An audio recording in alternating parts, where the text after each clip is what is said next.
Hello, I'm Haley, and this is Taya, and welcome to Haley and Taya Supernatural and Start Over on the podcast.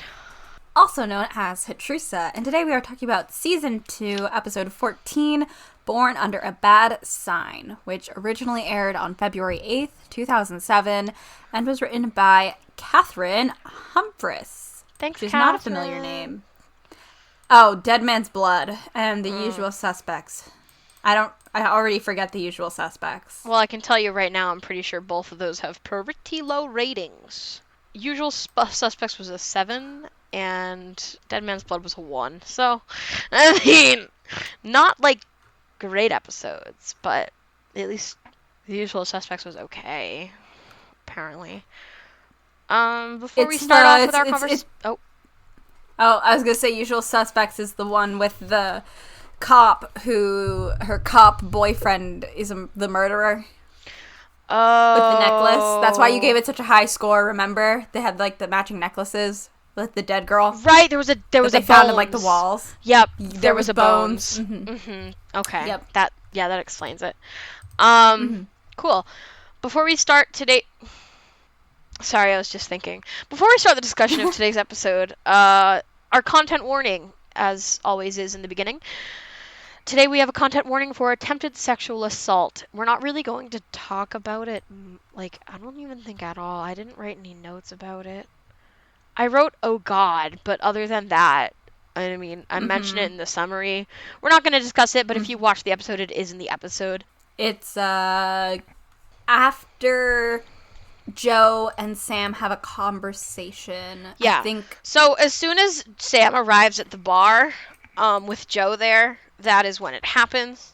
Well, and if you're looking to watch more of their conversation after Sam reaches out and, like, puts his, like, hand on Joe, it's after that. He, like, puts his hand down on the bar, like, on top of her hand, and that escalates from there. That's right. So let's fucking jump right into it, considering last episode was like 20 hours long. So the episode enters on Dean, and he's on the phone with Ellen, trying to figure out where Sam is very desperately. He's been missing. I didn't realize that was Ellen. I'm so sorry. I think it was Ellen. I swear to God, he said her name. Okay, yeah, Maybe, the summary on the wiki says it was Ellen, because I remember him saying Ellen. But anyway, he's been missing for quite some time. But then he gets a call from Sam, which we only know because he, like, the conversation barely switches. He just starts talking to Sam all of a sudden. There's barely a switch, but there is a switch.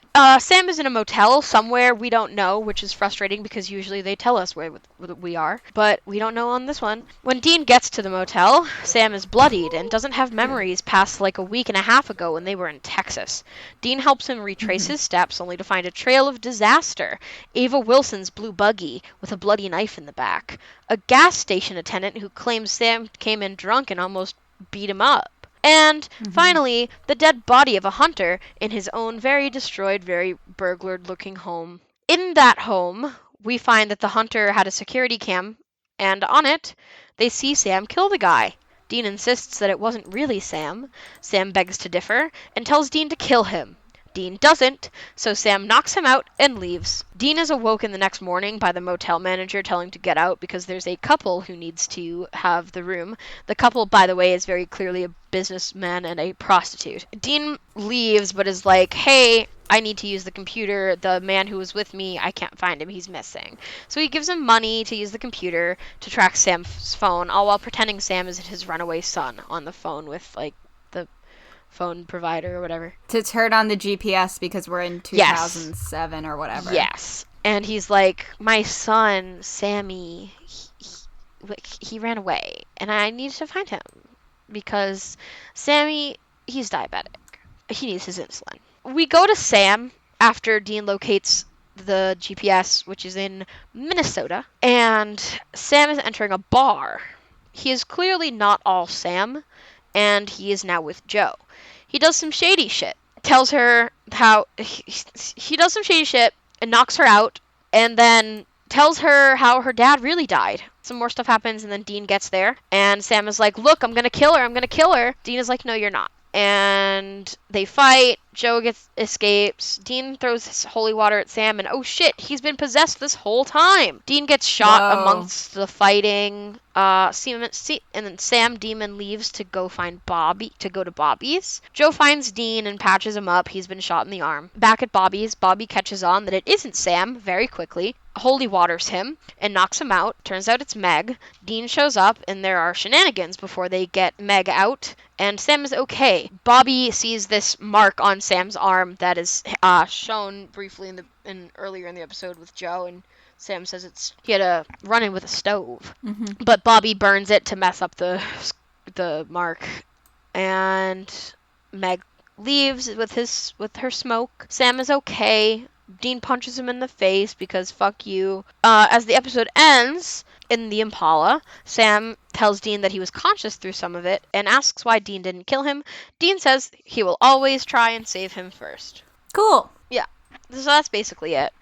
The summary on the Wikipedia page is literally like 2,400 words long. It's really long. I think the only thing I would add is just for the sake of buffing out Joe and Sam's interactions in this episode, the majority of their conversation ends up being about how Dean doesn't like her romantically, even though she has a crush on him. And then Meg tries to imply that Sam likes her, but Joe immediately is like, this is weird and uncomfortable. Yeah, and that's where the attempted sexual assault happens, because Meg's like... I think that conversation is the writers officially signaling the end of them trying to make Joe and Dean work. Which is fine with me. Yeah, me too.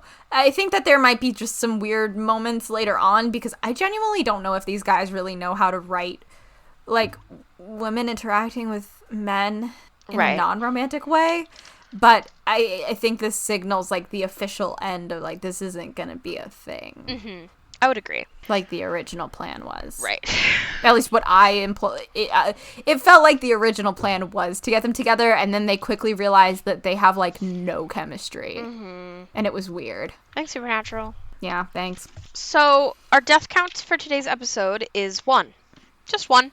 And it is the hunter that Sam killed, whose name I don't remember right now. It's gonna bother me. It's Steve Wendell. It's Wendell. I got there, sort of. You just switched the vowels. Yeah. That guy. He has a daughter, which is fun. He's dead now, so it doesn't matter. The death is technically on screen because it's shown in a video. It's shown through video. Security video. Yeah. Now onto my notes. So, my notes start out today with the fact that the summary says Sam's been missing for over a week, so this episode will be fun. I was also excited because I thought, well, if we're gonna start getting into some Sam stuff, surely we're gonna get into plot stuff, because we are, slowly but surely we're approaching the end of the season. We did not get into Sam stuff. We didn't really get into Sam stuff, but we did get Meg, which was, I'll take it. Yeah. Then I have the rapid rush of shots was just bonkers when Dean was on the phone. It kept, there were a lot of really quick cuts because it was supposed to signify panic, but it was, a little bit bonkers, done very strangely. It was pretty bad. I have a question saying, are we finally going into special kid plot stuff? The answer was no. No. The answer was no. Love this brown corduroy jacket. Sam had on a brown corduroy jacket this episode. I feel like he's worn corduroy prior to this, and I think I've pointed it out before. I think that Sam Winchester is a corduroy boy. I think it works for him, and I think he should keep it up. The sticky blood pull sound was horrendous, is in my next note. When they go to the buggy and they find the bloodied knife in the back seat, Dean lifts it and it makes this Velcro-y sticky noise. Horrible. Oh. I don't want to think about it. Is that the car they were talking about? Yeah, it was in the trivia section. Yeah, that's Ava's. Do you think it's supposed to be Ava's car? Yeah. Or is it just a car and this is a fun Easter egg? I'm guessing that Meg possessed Ava. Cool. And took the car. Cool. And that's how that happened there. Sounds good to me. Mm-hmm. Yeah. Drunk Sam in a gas station convenience store is a funny thought to me, is my next note, because there's just something about that. I know the fact that it's not just Drunk Sam, because it's drunk and possessed Meg. Sam. Yeah, it's Meg. Yeah. But the thought, nonetheless, is pretty funny to me. of Sam stumbling into a convenience store drunk. My next note is, oh, this place has been broken into. Broken is in all caps because the house is in absolute disarray. Then I have that Sam being like, I did this, and Dean like, no, you didn't. It's fine.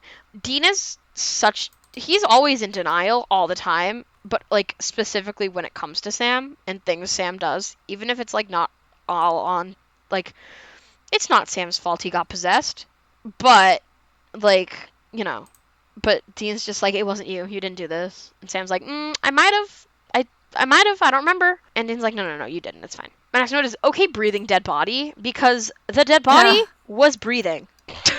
Like a lot. Like and a lot. I feel for the actors. I do. It's not my fave wiki thing today, but like I think it's funny that that's a reoccurring thing in like the trivia and errors section, that half the time when someone is dead, there will be a comment about them breathing. But it was pretty heavy this time. Mm-hmm. It was pretty noticeable, especially since he took up the bottom third maybe of the screen. He was very pretty noticeable, central. Mm-hmm.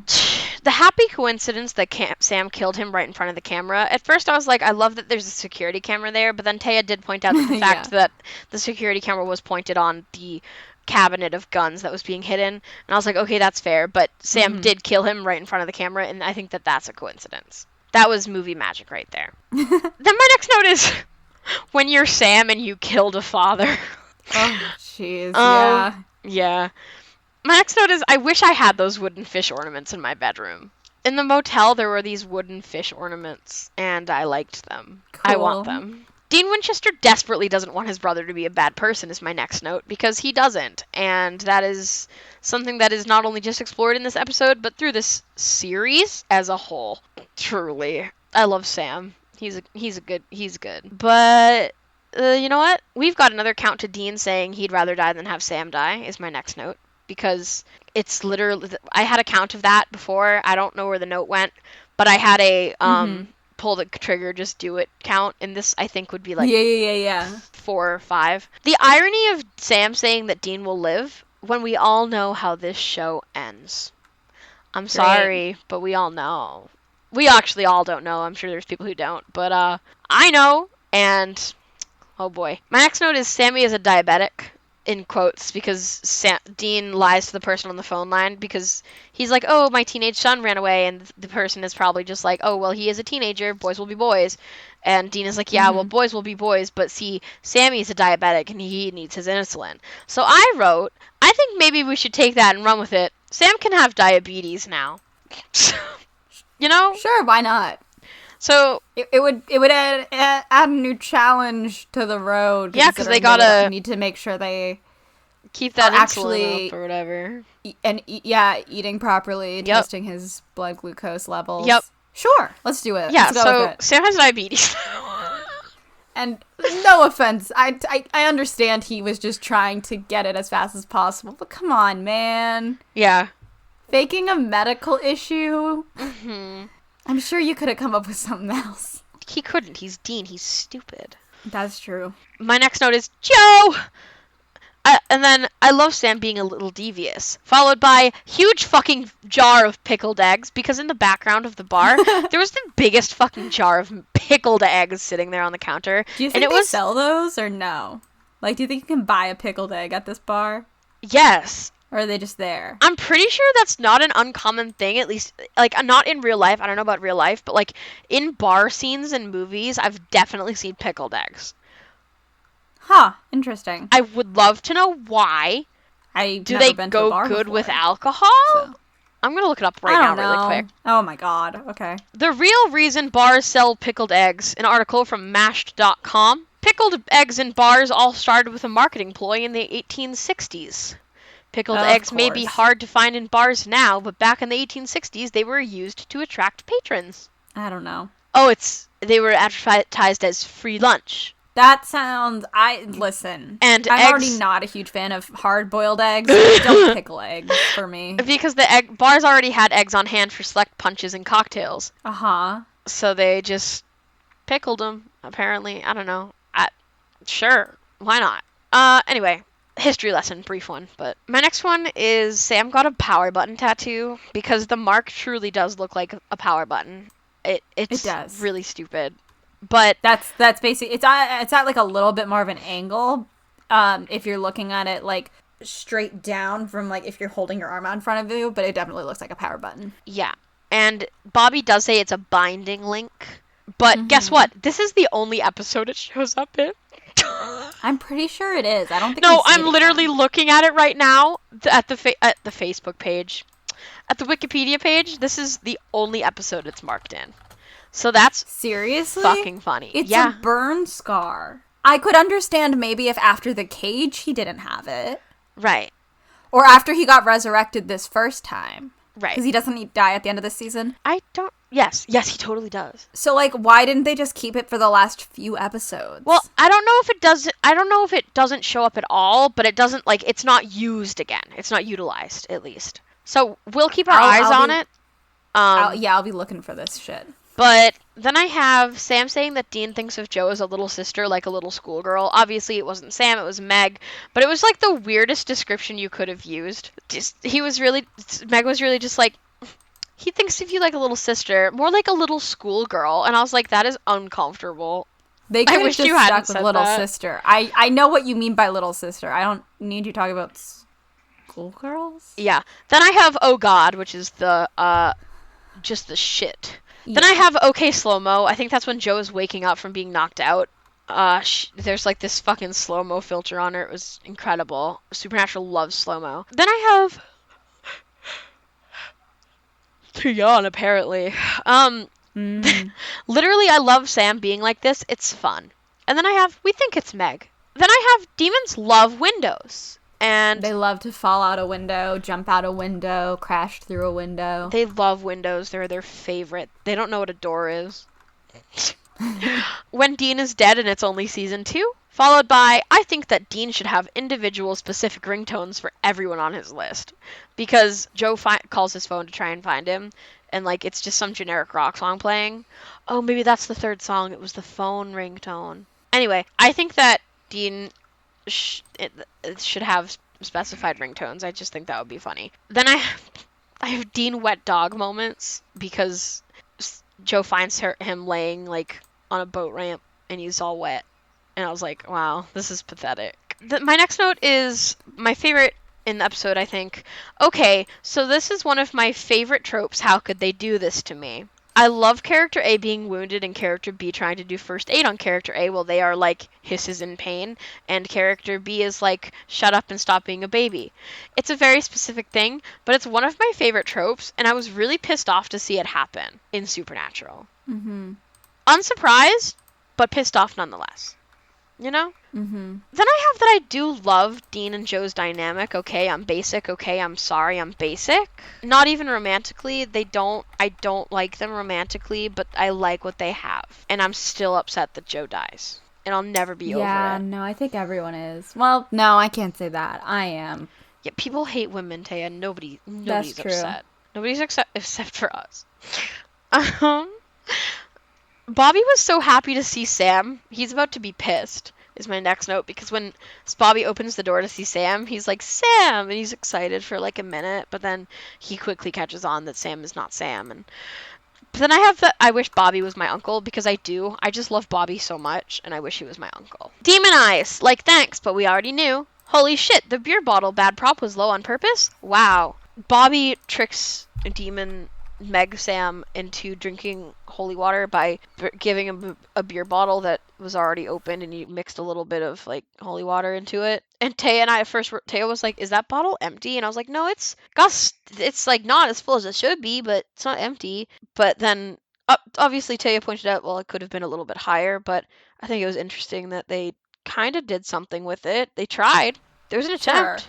Sure. Then here's what I wanted to talk about in the episode, but I realized it was going to be too much of a thought for me to just have while I was watching the show.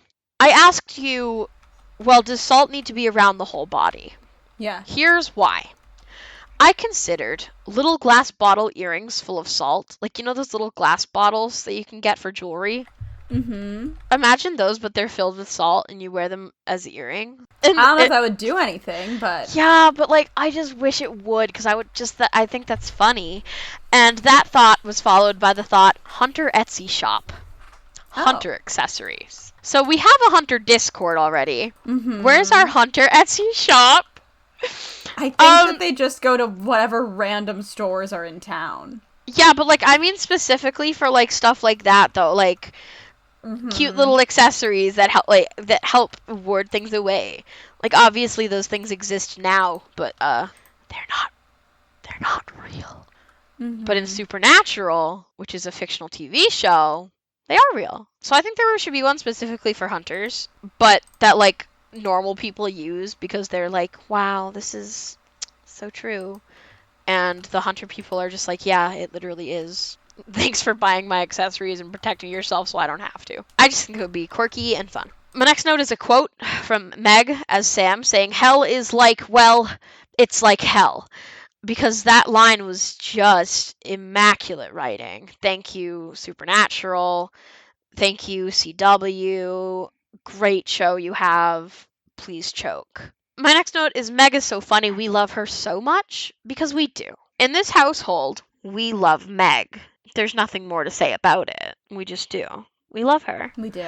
The blood coming out of Dean's nose is very thick, is my next note, because it was very thick. Taya, you pointed out that you can tell it's not real blood because it was not like consistently coming out of his nose, and also that it was starting to dry.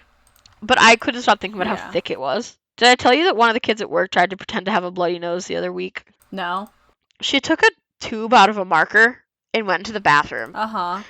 And like painted the marker tube under her nose and came out and was like covering her nose, and she was like, my nose is bleeding, and I was like, no, it isn't. It literally isn't. She was like, no, it is. It's real blood. Look. And I was like, that's literally fake. It's literally not blood. I thought it was lipstick at first. Oh my god. But I was like, come here. And she came over and I literally like reached out and touched it. And I was like, look, it's not blood. A little bit unhinged of me, but it was incredible. Anyway, we'll have to keep our eyes out for that mark on Sam's upper right inner forearm. It's my next note. Because I do think that they drop him having that scar completely.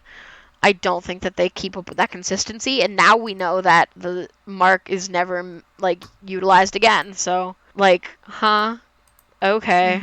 Not even, like, there's literally so many demons in this show. Can you, like, take the things that you come up with and fucking work with them? Like, that's something you can work with, but we're just gonna drop it, though, okay. Then, after Sam gets Meg executed, exercised, he says, did I miss anything? And I wrote, Sam, you're funny. Followed by Dean and I just had another moment. I forget what it was, but Bobby said something, and I was like, because it sounded kind of like innuendo-y, and then Dean was like, that sounds kind of dirty. And I was like, fuck you, fuck you, fuck you, Dean Winchester, I hate you so much.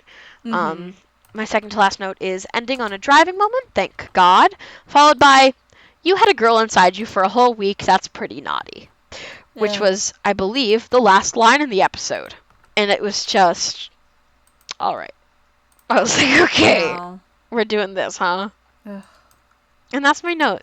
That's great. That's awesome, Maylee. Thank you. So, like, the only thing I have for lore library, because we don't have, like, a ton of new stuff, is just, like, I don't think that they ever use the seal again, which seems a little silly. Yeah. Why did they never use it again? Like, I genuinely don't understand. Right. I just don't understand. Yes, they know how to, like, take it away now, but also, there's so many demons in this show. Yeah. And there's so many times when there could be, like, a fucking whole, like, horde of them, even, because all, like, they've possessed people and have, like, made this mark on all of them, and it's like, okay, well, we have to find ways to remove this mark from all of these people who don't really know how they got it. Yeah. Like, that's something, but apparently it's not enough. Supernatural. Yeah, is that your lore library for the day? Yes, that's my lore library. That's all I got. Okay. Cool. In that case, I'd like to move on to crack shipping. Obviously, tonight's episode hinted at Sam and Joe, but I don't like that. So I've gone for Meg and Joe, lesbian. Obviously, with what we have, I wrote that before, before it excelled, and the stakes there aren't great. However, I do like girls, and I think that it could be explored. Yeah, I agree there. Thank you.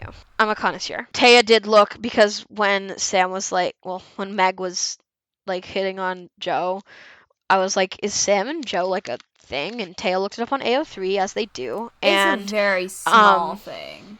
very small, but there was one that was Meg and Sam and Joe.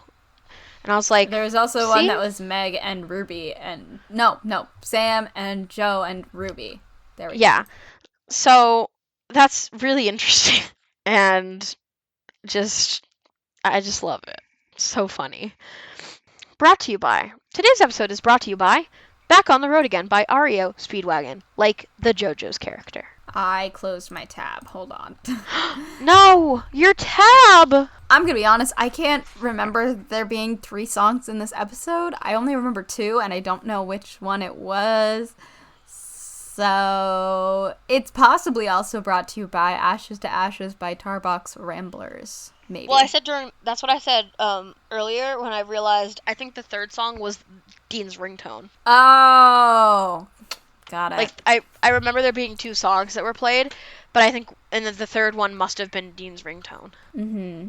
I'm not sure though. But anyway, today's my favorite wiki page thing is in the cultural references, Justin Timberlake was mentioned. I don't remember that him being mentioned in the episode, but the reference is that Dean says Justin Timberlake is quite the triple threat. And I think that's really funny, personally, because now Dean Winchester is a Justin Timberlake fan, and that's canon, okay? That's canon. Is that when he does the GPS, when he's on the phone? He goes to a Justin Timberlake concert? Oh, maybe that was it, yeah. That might have been it. I'm also using it as bisexual Dean Winchester fodder. Sure. Mm-hmm. What's yours? My fave wiki is the fact that, it's one of the errors again, because I always like them. Sam and Dean are both on the floor of Bobby's house, and Sam asks him, did I miss anything? Dean hits him. Before he hits, his face is all bloody. After he hits Sam and falls back down on the floor, his face doesn't have any blood on it. I assume, That's really funny. They had to reshoot, or there was a pause, and he cleaned the blood off his face, and just, they forgot. I think it's so funny. It must have been, later that day, or they reshot that portion later on or something. Because, if they were continuously doing that scene, he would have still had blood on his face. Right, that era wouldn't be a thing. Mm-hmm. That's really funny to me. I'm sorry. Guys, would you like to know my rating for today? Yes. So I struggled a little bit for rating this one. Sometimes it comes easy, but sometimes for the Matt episodes, I don't really know what to do with it. So today's episode was a 6 power button tattoos out of 10. It would have been a 5, however, it did have Joe in it and Meg, so it was a 6. Finally, repetitive woman. Not much. Yeah. We ask for so fucking little. Yeah, we just want a little bit. Just a little. We ask for so little. So this has an 8.7 out of 10 on IMDb. Okay. However, this is one that I've seen the most contentiousness in the reviews. Oh. So we've got our general 8, 9, 10s, quotes, and just random nice job, Jared, in the titles. This one from 2019 by Cubs and Culture, who has written a few good reviews on here. Okay. Gave it a 7 out of 10 and said, a true waste of an idea. This is the episode where I most differ from the received view. As delightful as it is to see Padalecki turn into a menacing performance, much of the script ends up being a narrative cheat. The first act is nothing but a mind game pulled on Dean, and the brothers' melodrama rings false once you see the solution in the plot. The confrontation in the motel room is deprived of meaning once you realize Dean was always in the right anyway. Apart from that, this is one of the least scary episodes back when the show was still trying to be a horror show, and some of Sam is evil now touches, i.e. smoking, is the work of a hack writer. I don't get enough from the fan service implicit in the Sam Joe scene for this to be much more than a wasted opportunity. And then this one from 2020 from GLadies64 gives it a 6 out of 10 and says, okay, not as good as some make out. Found this episode quite dull. Yes, the acting was superb as always, but getting a little bored of the Sam Demon storyline. Oh, buddy. I much prefer the standalone episodes that have a good beginning, middle, and end. This isn't holding me, and I agree. Joe adds a little extra dimension, and it's good having a female hunter. So true. So true. This person is gonna be struggling. Yeah. And then where's the other one? This one is actually from 2007, which is interesting because there is more of a trend of the newer. The more critical reviews do tend to be newer because there's some distance from the show. It's a little bit retrospective. This one is from February 9th, 2007 by Devif. 7 out of 10, not the best. I was slightly disappointed at the tameness of this particular episode. It was still a brilliant Winchester take, but it lacked the Winchester touch. There are one of these in every season of just about any show you watch, so I'm relieved that we got that over and done with. This episode does have its perks, though. Blah, blah, blah. I must say the plot work was pretty darn good, and while this episode was not quite my taste, it still brought back Joe, one of everyone's favorites, especially mine's characters. Then they say Tall Tales looks promising, which is so true. But I think that that's an interesting point, that it's like, it is pretty tame. It was very tame. Like I said, I love when Jared gets to play Sam as devious. We talked about this while we're watching the episode, that part of the reason that we loved Sam acting this way is because he's not Sam, he's Meg. So it's Jared getting to play this, like, character who actually has a little bit more substance. Yeah. Sorry, Sam. Like, I do love you. But, goodness gracious. Taya, also, I don't know if you wanted to mention this in the episode, but, your thing about Jared's acting. So I've been noticing that Jared sometimes overacts, but it's not so much as there's a lot of specific scenes as I just have a vague feeling sometimes of overacting. However, I did notice in the motel scene that he really struggled with the confrontation scene where he was, right before Meg kind of reveals herself and hits Dean in the face with the gun, Sam is supposed to start crying, and he really, like, his eyebrows get super furrowed, and he looks like he's trying very hard to start crying. Once his eyes are watering, whether that is due to him actually, like, getting tears worked up, or if they gave him, like, a cry stick, I don't personally know, obviously, but his acting becomes a lot more natural again, a lot more subtle. But sometimes in emotional scenes, his eyebrows end up doing a lot of work, and it comes across as very forced and a little overacty. So I put my finger on it today, at least for that part. I'm not sure, because as soon as his eyes were actually watering, I was like, oh, he's back to, like, pretty subtle, decent acting. It was just, like, for a few shots, I was like, whoa. God, guy. It's really funny. Yeah. Is it my It's time for your stuff. I'm so Give me those closing remarks. I'm so bad at this. Thank you so much for listening.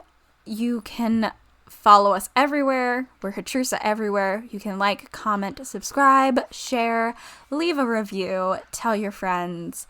We are more than happy to just be background noise as you work. You don't have to pay attention to us, but if you do, make sure to let us know what you like about the show, because it really helps us out. We do not advertise in any way other than word of mouth, and boy, are we bad at it. So... Hey, Taya. Hey, Haley. I have a question for you. What's up? Are you ready for some fucking Gabriel? I'm so ready. Because we're going to see him. We're going to meet him. Finally. We're going to meet the man, the myth, the legend, Archangel Gabriel, in next week's episode. But until then, we'll catch you on the flip side. Catch you on the flip side.